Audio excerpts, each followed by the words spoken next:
more guys involved or just tightening up on things? Playing with more pace. I think get into our sets early, especially when they're blitzing. It allows us to have more passes in the half court. And so not just pace as far as getting the ball to the floor, but pace in the half court as well as far as moving bodies, get into our sets quick. Feel about the shot quality for your guys in game one? Anything that you can improve in that area as far as the types of looks that you guys got, or?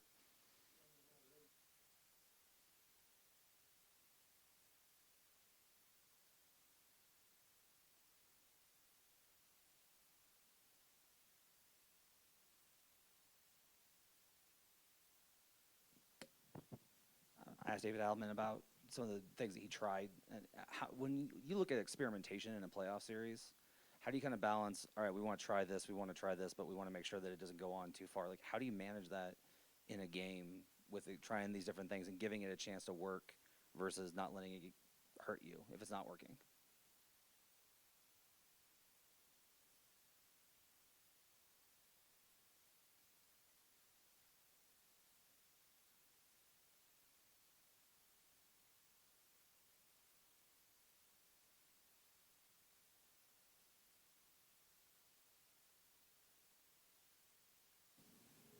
What goes into the decision on how you play Nico in the sort of that small ball five role, but also sometimes making the most of Zubac when he's out there or when he's not out there?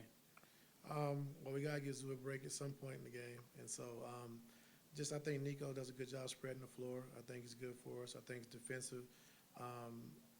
his defensive presence on the floor, being able to guard 1 through 5 is huge for us. And then Zoo, like I said, playing in the pick and roll, if they're going to blitz, letting him be the passer and the playmaker, which he's done a great job of all year and last game as well. So just a balance, trying to keep Zoo fresh. I think it's a little different for him running off screens and pin downs and, all the different coverages he has to do. So I'm just trying to keep him fresh as possible. Also, just a quick follow-up. When you watch the tape back, of the 20 turnovers, did anyone look sloppy? Were you guys maybe tired, or maybe James wasn't out there because he was in foul trouble for some of the time? No, we had 8 careless turnovers. Just nothing they did. It was just something that we did. And so they're going to do a good job because they're going to blitz and try to force turnovers. We understand that, but just to swing passes for steals or just to bobbles out of bounds, things like that we can control and take care of. Ty, you mentioned mixing up coverages on Nikola, but obviously Zoo was playing him, straight up for a few possessions. What is the confidence and trust in him to handle that matchup one-on-one when you want to turn to it?